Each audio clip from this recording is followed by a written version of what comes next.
তো hey guys, সকাল সকাল ফ্যানের হাওয়া খাচ্ছিলাম আর ভাবছিলাম যে আমার চ্যানেলের ভিডিওতে ভিউজ আসছে না কেন।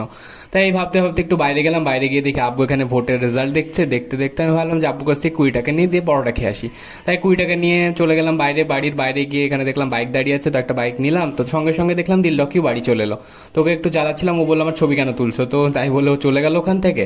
তারপরে ফাইনালি আমি বাজারে পৌঁছে গেলাম, বাজারে গিয়ে দেখতে পাচ্ছ এখানে অনেক বেশি ভিড় ছিল। তারপরে চলে গেলাম একটা পরোটার দোকানে, ওখানে গিয়ে 20 টাকার পরোটা অর্ডার দিয়ে দিলাম। তো তারপরে আমাকে একটু ওয়েট করতে বললো, তো আমি ওখানে রোদের মধ্যে দাঁড়িয়েছিলাম, অনেক বেশি গরম লাগছিল গাইস। তো ফাইনালি পরোটা মরোটা রেডি হয়ে গেল, তো আমাকে দিয়ে দিল, সেটা নিয়ে আমি চলে এলাম বাড়ি।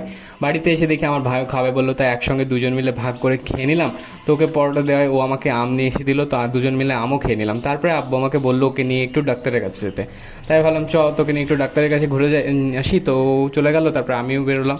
তারপরে বাইক বের করে আমরা এখন দুজনে মিলে চলে যাই ডাক্তারের কাছে। তো